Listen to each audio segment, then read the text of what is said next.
All right. So this is the story of the arrest of Marcus Coleman. If I can just get you to state your names one at a time, we can get into the discussion. I'm Marcus Cole. Kiaja Coker. All right, and thank you for coming. Thank you for telling your story. It's definitely essential and important for this story to get out, shed light on something that I think has been happening to lots of people in the area. Um, if you can just start, Mr. Coleman, by um, just stating really what happened on the day of June 17th, 2023. Absolutely. Well, about 1:35, 1:40ish. Mm-hmm. Kiki or Kiaja was getting ready to go to work. Mail was running. She came in the house with the mail and said she was leaving to work, Okay. and she left. So about 15 minutes after she left, I went to the couch and got the mail and package and looked at it. Now hold on before you go any further. Can you give me a description of this package? Absolutely, it was a square box, which said about this size, square box, Cardboard.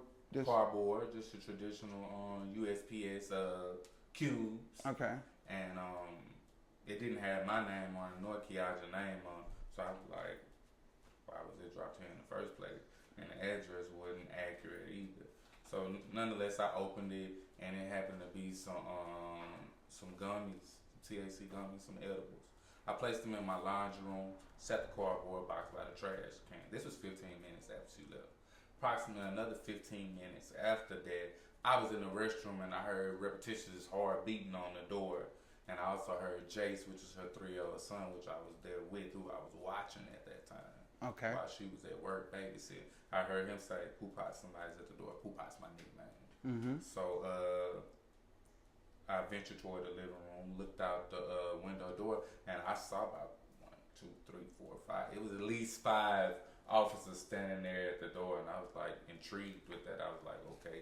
So I went back to the restroom and washed my hands because I had got off the toilet to go answer the door. Right. So I went back, washed my hands and everything, and then I went to the door. And as I answered the door, they were already standing, holding open the screen door. Okay. So Pause. 1 second. Now, when you say officers, describe to me what you saw as far as they their were outfits. khaki pants, black vests, police across Metro Narcotics. Okay, so Narcotics these weren't routine This on a wasn't patrol. No, this wasn't your regular patrol. This was the Metro Narcotics unit. Okay. And as I opened the house door, they was already sitting here propped up, one holding the screen door. "How you doing?" Mhm. And I said, "How you doing?" And he said, "We're investigating suspicious activity in the Ouachita Parish area, distribution of narcotics." What? I said, "Well, I don't know anything about that. You mind if we come in?" But they had really rushed in. You see what I'm saying? Right. As the conversation, they rushing in. You see what I'm saying? Okay. I have no choice but to fall back. As a state, I'm on parole, so Right. you know what I'm saying. I have to be in all compliance with all law authorities in the first place. That's a stipulation of my probation. If I ain't Right. got nothing to hide, I mean, what I'm saying, I have no choice but to comply. Right. Now, to So- put all of this into context before we get any further, I just want to kind of keep it clear so that the audience and the viewers can kind of get a clear sense of where we are in the space that you're in. So, this is the address, this is the residence of your significant other. Yeah. So, this is not like, it's like it's your house. No, I'm not on the anything lease like- there. I'm not on the lease there. True enough, I did make parole Mhm. and parole to their address, but I'm between their house and my mother's house. Right. So this is not your primary address, but it is a address that It you is the visit address on where I register, reside.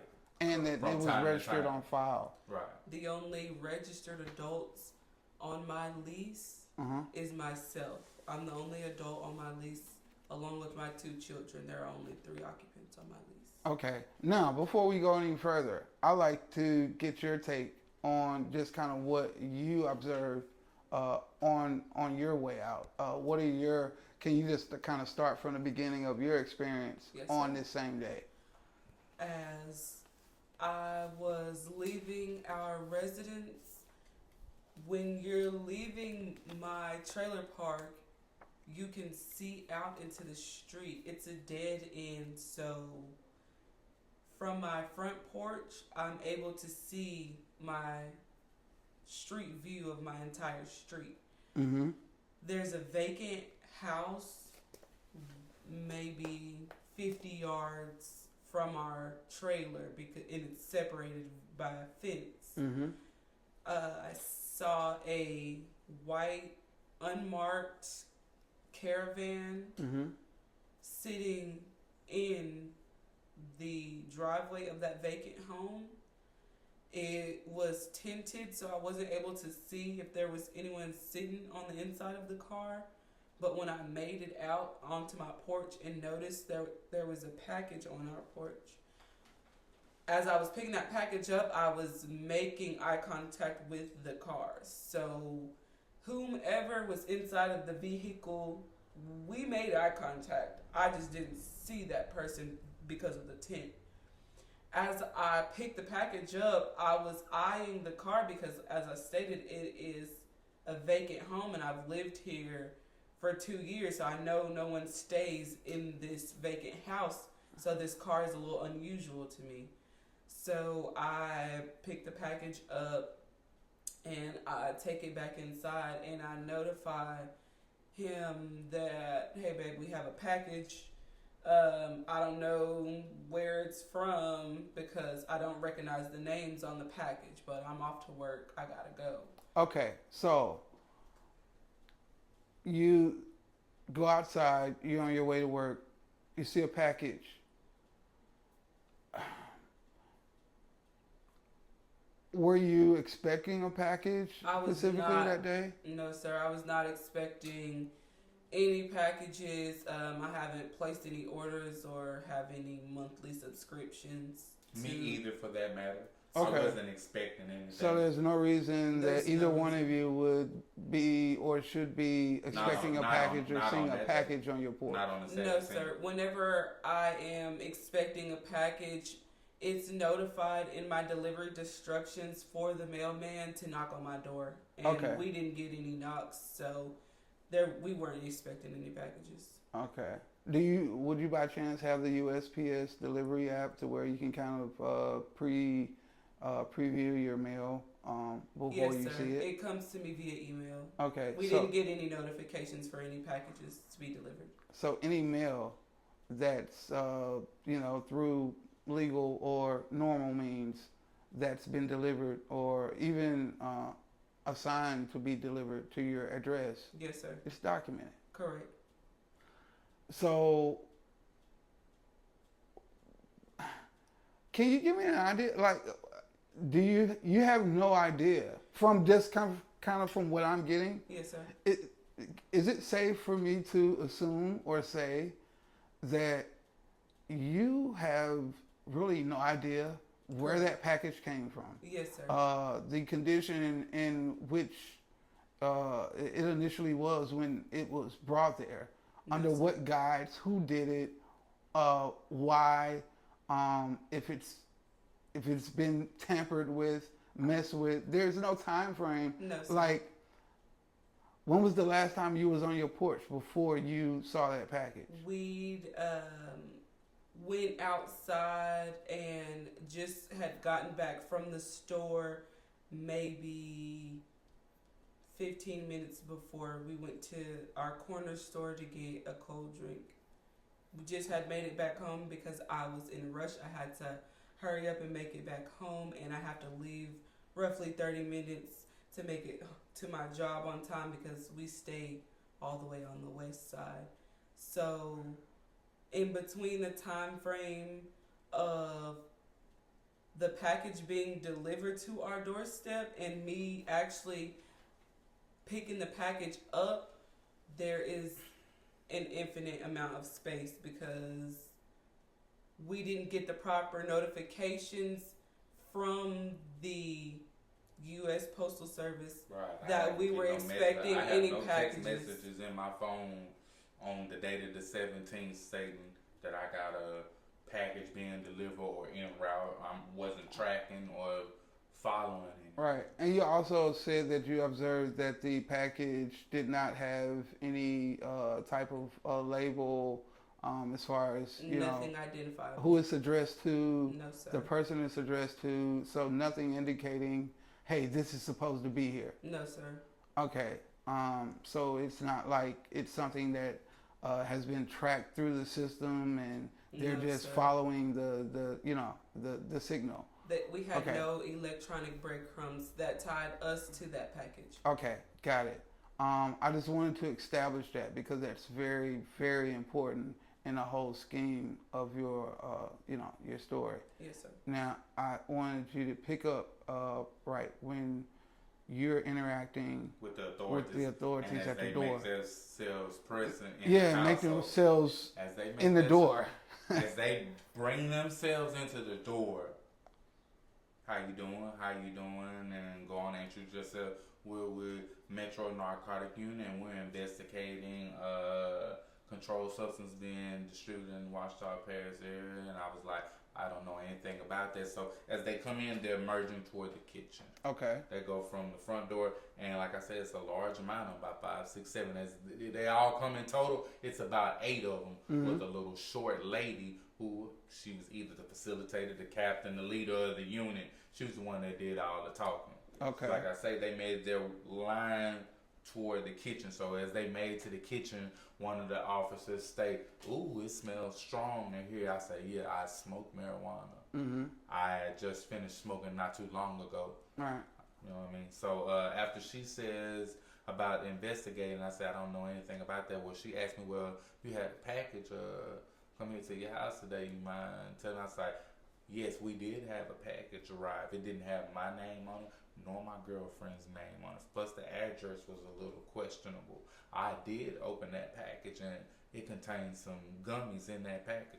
I took that bag and put it in my laundry room, and I set the box right here by the trash can."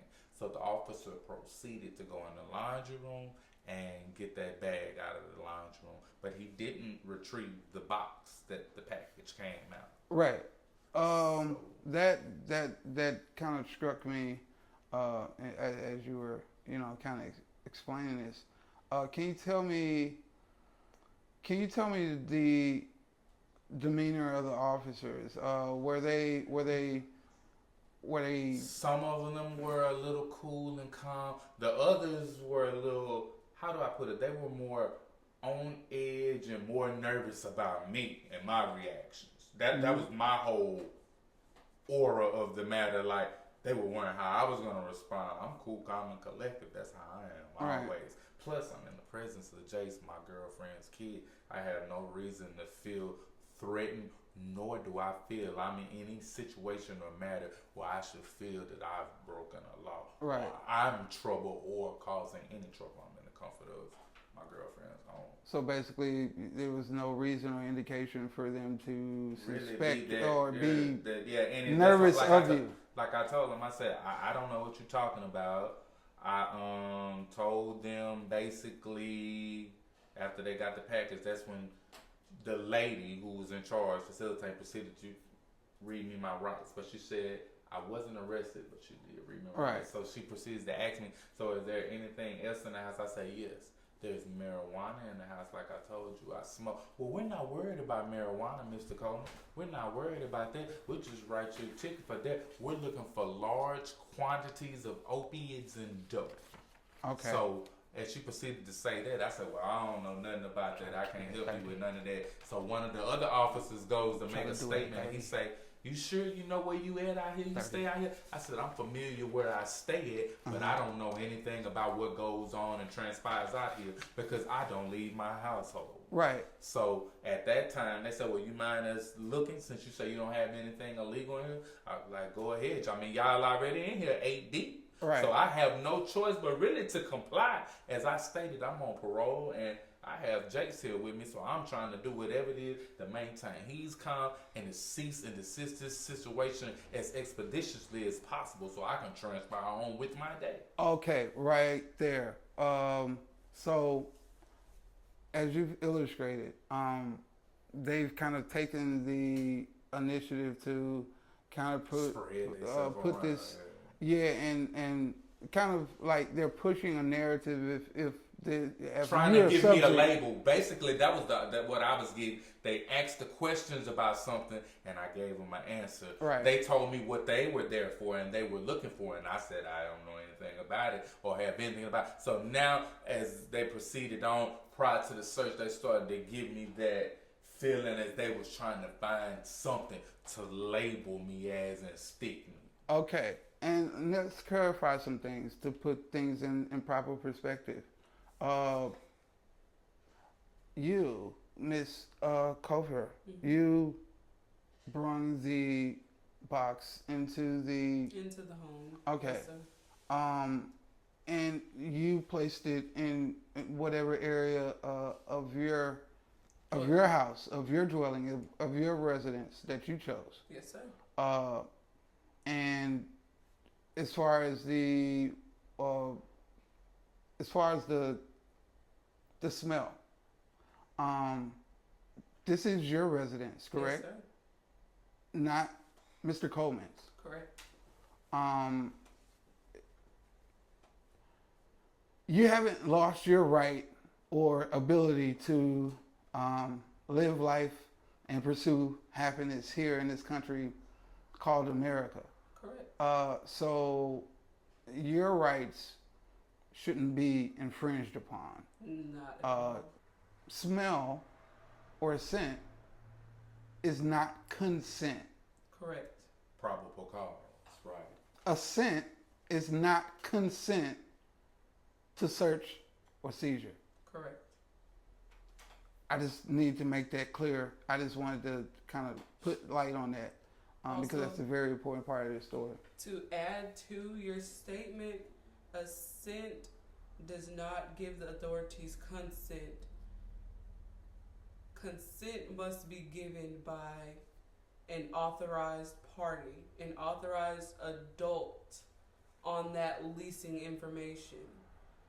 They stated to me and to Mr. Coleman that they were working under some sort of tip or given information,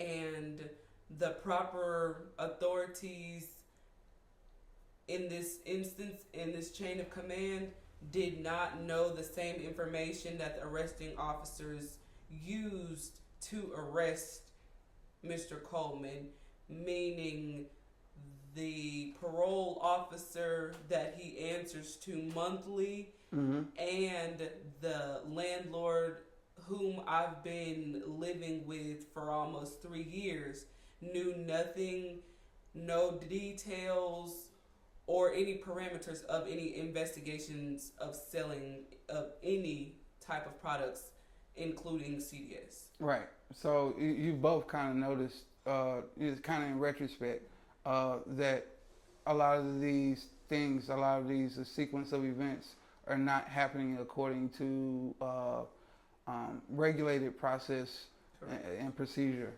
as it relates to, how to conduct, a quote-unquote investigation. Absolutely. It wasn't a proper protocol for how everything transpired, but me, myself, being on parole and feeling like I said I didn't have anything to hide and I'm in total compliance with my parole officer and the state. He has infringed rights and I felt like I was advantage. compromised, so I had to waive my rights for the right of law enforcement. And in any incident, as long as I'm on parole for the state of Louisiana, that's how I must do and that's how I must comply. And that's how I follow due diligence. Okay, and you're correct in your assessment of that, and that's the way they approach that in that specific situation, because they do recognize. Can't use against me. Anything you may say or do may right. use it, so I might as well be open up front and honest. Right.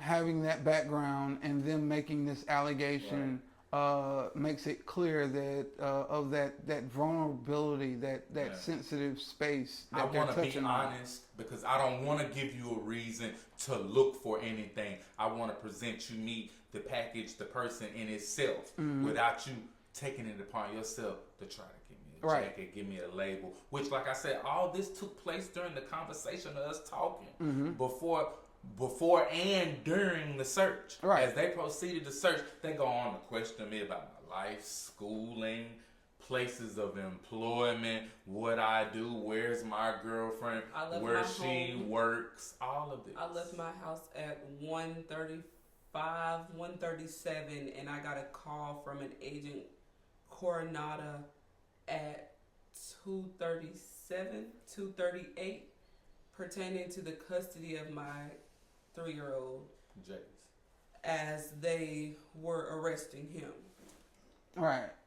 So All yeah, of this happened this- in In the course of presence of a hour, 3-year-old. An hour, in the spur of an hour. All this whole scenario took place in the spur of an hour, as I stated. Once they went and go ahead and started proceeding with their search, 2 of the officers, like I said, they were I don't know if they were a little antsy or a little edgy about me. They kept asking questions about me because I'm moving around, standing up, walking around, because I don't feel like I got nothing to hide. So I'm not finna act in a matter where I'm tight and balled up and hostile. Right. I'm facilitating with Jace because he's on the couch on a tablet and he just got through asking me something about he wanted something to drink and he wanted a snack. So I'm still taking care of my duties while y'all proceed to do as you do. So at this point, they feel like, hey man, you making us nervous. You bothering us too much. We feel like you doing too much. Not you saying being you gonna do comfortable. nothing. So Yeah. basically, you being comfortable makes them nervous. Yeah, you doing too much. We're not saying you gonna do nothing, but you know what I'm saying, man. You keep looking at the doors and everything. I'm like, man, there's a bunch of y'all. Of course I'm looking. Right. But I'm not finna do anything to inhabit or harm me or this child or act in any kind of outrageous manner in front of this child. Well, after that, it was that point then, well, they had enough of me speaking and being compliant, so they proceeded to handcuff me to the chair. Okay. So now I'm totally handcuffed to the chair as they proceed with their search. So you weren't giving off the Aggression. guilty. So they were anticipating on you to, I don't know, act guilty. I get, man, y'all And tripping you what weren't- y'all doing. Nah, And you didn't do that Not in at all. response Not at all, yeah. to you being calm, Absolutely. which you're supposed to do because you're not in the Like wrong. I told them, I said, y'all making me nervous and scaring me the fact of so many of y'all in here. They said, Right. well, why you so nervous? I said, because y'all in here, I'm scared shitless. I'm on parole, excuse Right. my language. No. I'm on parole, excuse my language. Of course I'm scared. I'm petrified. So their reasoning for handcuffing you. Was that so I wouldn't do anything irrational, so they felt like that would keep me from doing anything right. But they still had to unhandcuff me because as soon as they handcuffed me, I said, well, you know what? You handcuffing me, sir? I need to use the restroom. And they unhandcuffed me and they walked me to the far restroom to use the bathroom, stood there while I used the bathroom, brought me back to the chair and handcuffed me. During the process of them searching, they went into the bedroom and into the closet. And deep in the closet, in the back of the closet, behind some shoe boxes and a mirror, you have to see the actual placement of the closet to understand the way it looked. It's built like a hallway. Okay. And so they went to the end of the hallway in the closet, and this is where they find Absaid book bag containing the marijuana product, the THC concentrate, and the cartridges. Right. So Were you ever presented a warrant or any type not of at all. No paperwork warrant, from? no warrant was never presented or given to me at all. There was no warrant. Okay, go ahead. But like I say, I was Mirandized after they found the gummies. When they went and found the book bag, she came back in. The lady said, Mr. Coleman, we're not tripping about this marijuana. Everybody smokes. All the officers in concurrence and agreement. Yeah, we ain't tripping on no weed. We looking for the hardcore amounts of opiates and dope. One of them even went in far to say, you know anybody around here with that and this and that? I said, I don't know anything. I don't leave my household. So they attempted to make you a secret informant. Like of some obviously sort? so. Like they must don't know me Okay. That's the way I looked at it. Like, oh, you can't get the information you want from me, so now you want me to Become an informant. Exactly. That was Okay. exactly the way I looked at it and perceived it. Okay. I'm like, All right. I just felt like yeah, that it had that's to be exactly the way I noted. perceived it too. Okay. So from this point, they've detained you, And but then they let you go because they said that you said that you had to use the yeah, bathroom. they Did they released cuff you again? And they, once yes, you- absolutely. They cuffed Okay. me right back in the chair, had me cuffed right in the chair like this all during right. the duration of that search. And that's when she proceeded to come in with the book bag. And as she was coming in with the book bag, she said, well, Mr. Coleman, we're going to have to talk about this pistol. And I'm astonished. I'm looking crazy now. I'm like, Right. what pistol? Uh-huh. Well, we found a gun in the safe. I said, oh, well, you found it in the safe. I ain't got no access and no control over that. That's my girlfriend's safe, so that's her gun. Right. You know what I'm saying? Well, Mr. Coleman, you know you can't be around firearms and all this and that. You on parole. I said, I understand all that. But I'm telling you, this is not my firearm that belongs to my girlfriend. Right. Okay. Well, unfortunately, they weren't trying to hear that. One of the officers, I believe it was Mr. Marshall, I'm not sure, but one of them proceeds to say, well, you know what I think, Mr. Coleman? And I said, no, tell me what you think. I think you just a little penny, nickel, and dime hustler for weed who sells sacks here and there to make a little extra money and also keep some weed on the side for you and your girl to smoke. I said, well, sir, you don't know me well at all. I'm not no type of hustler or a person you gonna catch out here in these streets with no backpack, or nor am I anything like a corner boy. You don't know me at all. I'm not gonna sit here and deny that me and my girlfriend don't smoke marijuana, and I'm not gonna sit here and deny in the past that I haven't had issues with drugs and controlled substances. But as far as this marijuana goes, it is for personal use, and if it leaves my house at all, it's in the form of a gift. Right. So were these the same officers that were just shortly before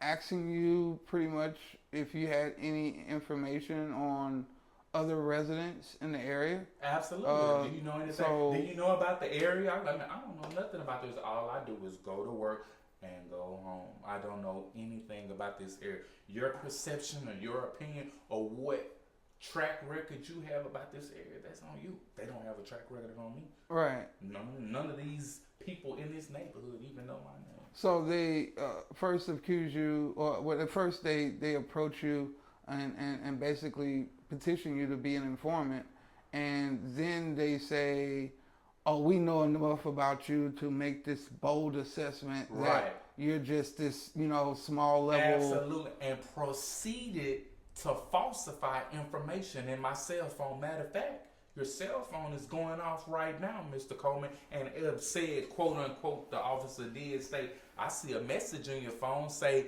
I got that 20 I owe you, Marcus, and here's 20 more, Marcus. I'm trying to see what's up. So they asked me for my opinion of that. Like, can you explain that? I said, you saying something about 20s and 40. I said, that could be anything. That could be somebody interested in acquiring a book of food stamps. But how can you accidentally make the justification or the insinuation that's some type of drug transaction? So he went on to say, well, let me unlock your phone so I can see. I said, absolutely. I don't know the code, but if you give me the phone, I have no problem at all sticking my finger on there and it's going to unlock. Well, now I don't want to do that. I want the code. I said, I promise you, sir, I do not know the code, but if you bring the phone here, because you got me in cuffs, and put my finger on it, either one of them, and it's going to unlock. But they never wanted to do that. So at this time, the phone ringing and going off, they finally proceeded to decide to answer the phone. One of the phone calls they answered was a friend, co-worker of mine, quote unquote. Her name is Key. Now, granted you this, my girlfriend's name is Kiaja, and she goes by Kiki. They having a whole conversation with one of my co-workers telling them I'm in jail and that she need to come get her kid, but they thinking it's her. When indeed it wasn't her at all. So then finally, they started to try to call around, trying to get in touch with her at her job and stuff, and got in touch with her and told her to come home because I was being arrested. Okay, now, at this point, you've been contacted by law enforcement, and they're telling you what? I got maybe 4 or 5 private phone calls, Uh-huh. and I don't answer private calls. So I told my manager, I said, I don't know who keeps calling me, and he pulled me to the back. And it was at that time that Agent Coronada sent me a message on my phone, a text message, and he said, Marcus is under arrest. You need to get home regarding the custody of your kid. Okay. And this is at 2:38. Okay. Now, this is after they've arrested you. Have they made you aware, Mr. Coleman, of your charges? Nah, they didn't. They didn't give me any kind of detail on what I was being arrested with. Cause like I say, we talked the whole duration of the search, me and the handcuffs and everything. And like I told them, I said I'm on parole, and they were like, "Well, you know, you can't be around this gun thing." And like I stated, this is not my gun. Right. This is my girlfriend's gun, and you acquired it out of the state. She's got paperwork on that. You know what I'm saying? I'm telling them all this. Well, nonetheless, they weren't trying to hear any of that, so they proceeded to start to take me to the car after they got in contact with her. But this is the whole thing of the matter. When they took me to the police car, Uh-huh. they left my phone on the counter. Okay. They took her gun out of her safe. She had money in her safe. Right. They left the money in the safe.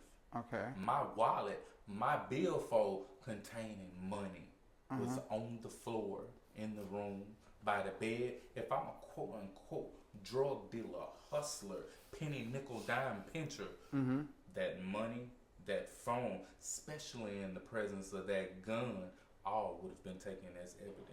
Right. You know, in legitimate investigations, Absolutely. in search and seizures, that's Absolutely. usually how things go. And I was taking the OCC then. In proper procedures, they have a search warrant. Right. I was just about to ask that. So they ask you, they give you your Miranda rights after they find the gun. But they're so far along in this process. Correct. And the accusations that they've made, you know, prior before They reading had- your rights. They had notified my landlord at that time. That Right.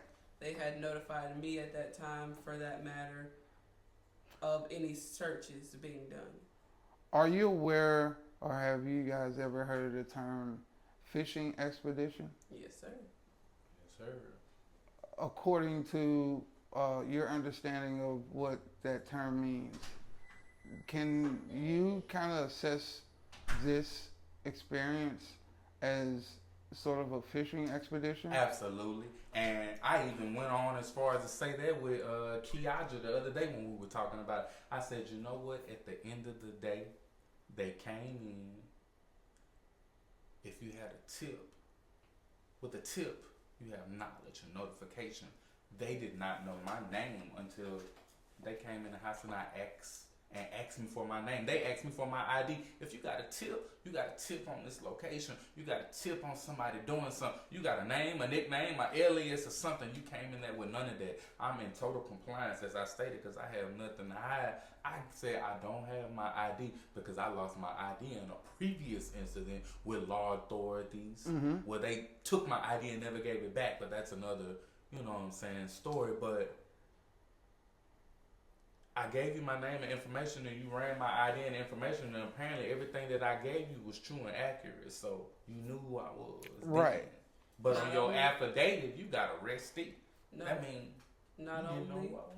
not only did you address me as the arrestee in your paperwork, but according to your paperwork as well, there is no investigation because my higher up, speaking as Mr. Coleman, my parole officer knows nothing of an investigation. And speaking as myself, Miss Kofor Kiaja, my landlord knows no investigation being done on her properties as far as any illegal activities or any narcotic activities.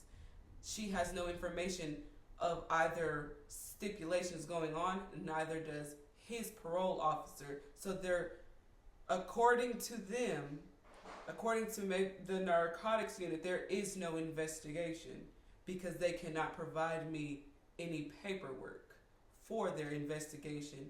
They continue to put me off on the next level of chain of command.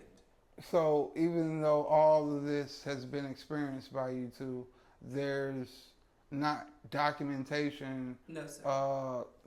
There's no paper coordinating. trail whatsoever, but the paperwork that we presented to you today. I haven't actually went to court yet. I go to Raymond Court on August the 8th, but there's no have said documentation, whether you have something from a central informant or nothing in concurrence to what you initially came and knocked on the door in the first place. As I stated, they came questioning me about the package. They say nothing about this package in the affidavit. Their narrative in the affidavit is we were investigating Marcus Coleman for selling CDS in the Ouachita Parish area. What CDS? When we say the term CDS, we are talking about a controlled substance. You have to specify a controlled substance. It wasn't until I got to Ouachita Parish Correctional Center that I got my charges.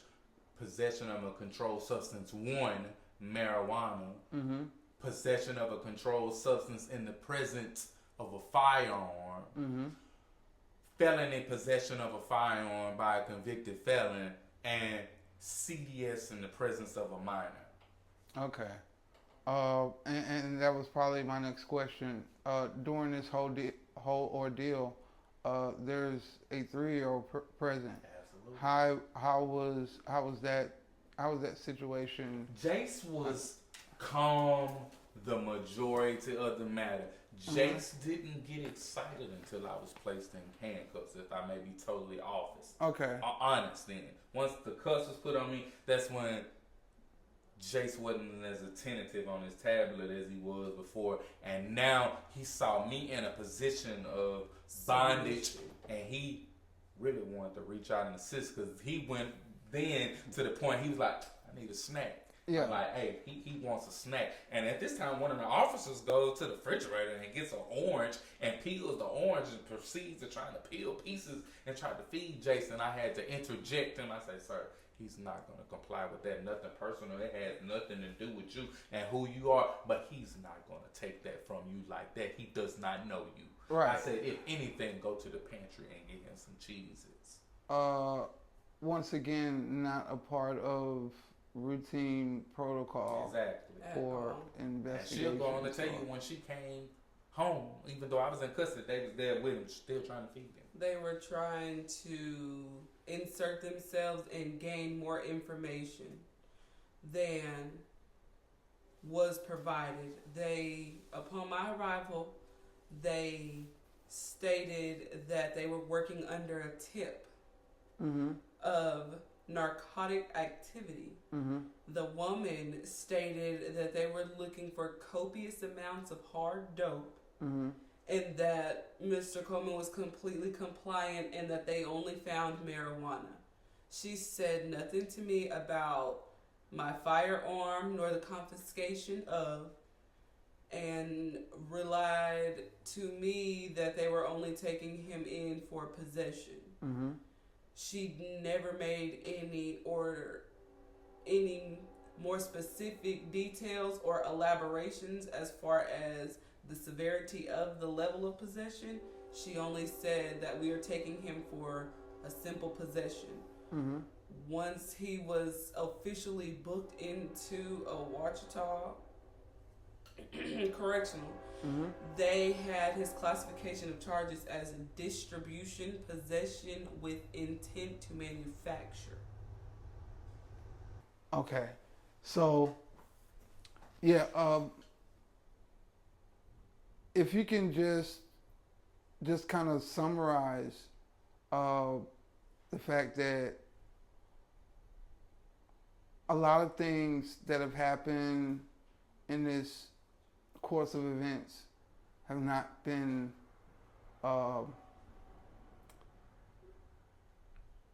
Legitimized. right, or standard, or even common in the course of procedure as it relates to investigations or just law procedure, Right. legal procedure. Tell me how the management at your residence, how they reacted to this experience. To go along with what you said, this is a totally abstract and uncommon situation that was fabricated along the way. There was nothing substantial to bring them on a routine stop or anything along those lines. They did nothing by the book. They did not contact my landlord. They did not contact my leasing agency. They didn't make any contact with my landlord or her management, her property, her assistants. No one was made aware of any investigations to my landlord at all via law enforcement. They did not get any information from her to know that Marcus was not on my lease. They did not get any information from any of her current residents as of who has a rap sheet into selling CDS, because both Monroe and West Monroe is considered a Ouachita parish. So for you to try and fabricate a tip on selling of CDS in the Ouachita parish area, that puts a huge umbrella under one specific home. You can't be looking at people selling CDS in the Ouachita parish area and specifically come to my home. There is no distinct connection with anyone in my trailer park. There is no one, according to my landlord, after this whole ordeal, I've spoken with my landlord for further investigation. And they relayed to me that they have not been informed in any lawly or common aspect of an investigation being done into their property. And how long have you been at this residence? I've lived with this specific landlord and leasing agent for almost 3 years now. And have you ever in the past been accused or had, has management ever came to you or given you reason for them to suspect you of any type of crime, criminal acts, drug? No, sir. As a matter of fact, my leasing agent, after a personal incident that I encountered in my home, they gave me personal assistance with rental assistance, child care assistance, mental health assistance. They gave me ample tools to further me my personal growth and not only financial growth for them having a landlord and a leaser relationship. They always made the initiative to take it more personal. They never had any remarks about my lateness or tardiness to rent.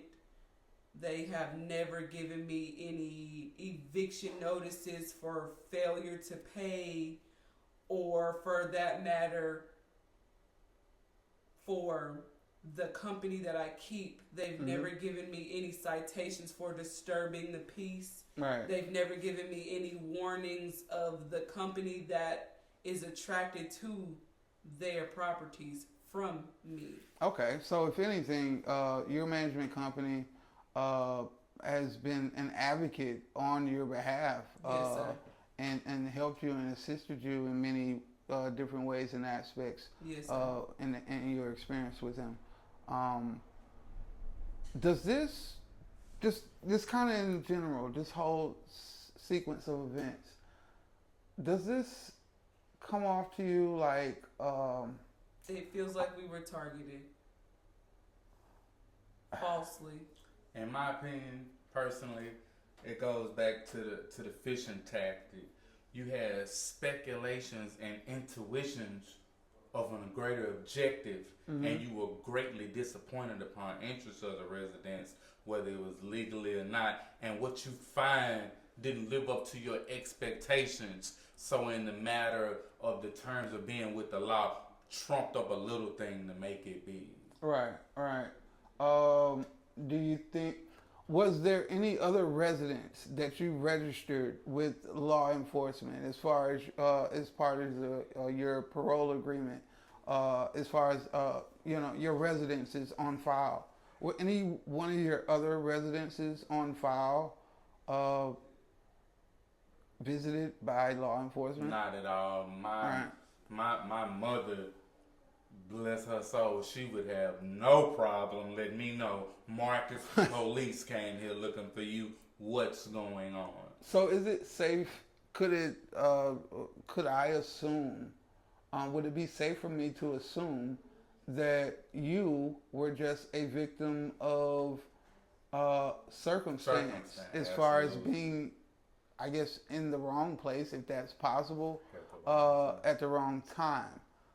Because none of this really ties to you as far as, if you were really the target, if they were really suspecting you of trafficking or moving, why just this spot? Right. Why not other addresses that you've listed? Absolutely. Because legitimate investigations are usually pretty thorough. When, of course, there's different levels and degrees to everything. But when you're a big target, they targeted a false narrative. They over investigate. Exactly. They over collect information. They over document. They don't just raid one residence. They raid all your residences, usually simultaneously. They don't leave behind phones with narcotic activities conducted in their presence. They don't leave that behind. They don't leave behind drug money. All right. They don't leave behind paraphernalia. They most definitely they even left marijuana. They took stuff and still left marijuana. Like, if you're doing an investigation or everything, you're supposed to accumulate everything in the presence of this investigation. Right. You're supposed to seize my parental rights. I'm supposed to have more of a fight to have to go through, seeing as how said narcotic activity was being conducted around my minor. My son is 3. This narcotic activity was being conducted in the same household as him, and there was no child endangerment charges brought on either of us. Okay. The CDS in the presence of a minor. And at the end of the day, you're on the lease. Yes, Mr. Coleman is not on the lease. Anything tied inside of that home, like he stated, whether it was obtained legally or illegally, we seen based on the trail of events that this was nothing legitimate. Okay. So, are you familiar with so I think we've all seen the movie Training Day. Yes. With Denzel Washington. Does this seem like a department working within a department, or a group working within a group? Yes. More or that less have a their rogue organization, right? Perhaps. That Yes, have They their most definitely do things their own way. I'm not going to sit here and just say that just to say that, to be facetious or just trying to just point a point out. It's in their documentations, whether it's my phone calls trying to get the proper documents to the proper people to get certain charges eliminated that shouldn't have been there. right. It shows the organization working within itself being rogue. Right. So it is working within an organization that's aware that it's operating like this because they're being facilitated and assisted in certain ways, like access to data and information systems, access to people's personal information, and their files and addresses and all of this sort.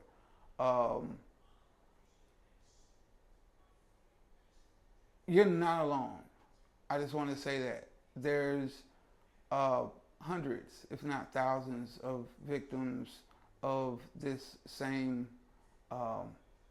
experience, whether it be known all the way to the top, or it's like you said, a rogue investigation with cooperation and coordination within a certain group or area of the department. And just to be clear, are we talking about West Monroe Police Department? No, sir. We're talking about Metro Narcotics Unit. Metro Narcotics, which their jurisdiction. Washita Parish. Metro Narcotics is their full title. So their office is in West Monroe, but they are supposed to be control over narcotics over the Washita Parish area. Right, the right. Entire. So they have parish jurisdiction. Yes, so they have access to lots of entity databases, information. Yes, sir. This couldn't be something that could be done in other entities in the area. Such as the local police departments not being aware and known about what's going on. This was, as translated from his parole officer, they ran their own investigation under the radar because no one with substance to back their claims that they put in their affidavit knew about their said investigation, and that came directly from his parole officer. How has this affected... First of all, you, Mr. Coleman, how has this affected you in any way? Just kind of going forward from this. If I could be completely honest about it, I mean, I'm a man and I've made mistakes before in my life. I have no problem admitting that. But I'm also a man. I man up to my mistakes and I accept my responsibility and take action for my responsibility. But this was a situation in a circumstance that it affected me more than anything I've ever dealt with because this was something I had no control over. And I mean, the domino effect kind of took place after it. The job where I was working, I'm no longer there. Then boom, I was in jail for 4 days. Then I get out. You know what I'm saying? You know how that go, man. He was in jail for all that, and now he got out. Then I get the newspaper article and how it all pops up on the social media and everything. My whole image has just been deteriorated. You know what I'm saying? Now I have the image of being this had the officer stated in the house. Now I look like this little nickel and dime hustler because I've been placed out to be a spectacle. So loss of wages. Loss of gainful employment. Do you have possession of your identification right now? Due to an incident with law enforcement a couple of months ago, I currently don't have an ID. Right. So you've lost your ability to obtain gainful employment if that was required. And that's a state requirement. Having an ID is a Louisiana state requirement, correct? Correct. So we have loss of wages, loss of the ability to obtain gainful employment. I mean, just the public posting spectacle of the charges and your image associated with these charges, which half of them aren't even documented, neither in the system or outside the system. So, and not even in the affidavit is it reflected the damage uh, that you've endured, because the charges that show up in these publications, along with your face, aren't what they are placing. Like I read this affidavit, it's not even 10% of what actually happened, and that's not transparent. And whenever there's not transparency, there's usually a reason for that. Corruption is always looking for a cover. Um, how has this um, how has this affected you going forward since this incident? Just more, I've being more impacted for my children. Jace had to see that for a second time in less than 6 months of them just arresting him. You know, whether or not they had probable cause or not. For a 3-year-old to see that in such a short amount of time, it weighs more on him than I think it does for either of us, because like he says, it goes into him being a man. He's the head of our household, so he provides for us in every way possible. So when you try and demasculine him and make him less because of your agenda, and you're not taking into account of the lives that it touches, we have that loss of transparency. And I missed 3 or 4 days of work. Yeah. Because he's, like I said, he's the head of our household. He's a big part of our support, and we didn't have that. right, so you also lost wages due to this. This is why these stories need to be told, because they don't just affect one person or one person's life. It affects everyone in their lives and everyone connected to them that has a life. It affects their life. This is an unfortunate incident. I think it's more widespread than people realize. Is there anything significant or important, or just overall, that you guys want to mention or just say going forward? I'd let anybody watching know, don't be afraid to be the first in your family to know. It takes a lot of courage to be the first in a lot of things, but the first to know something is a lot of the times intimidating.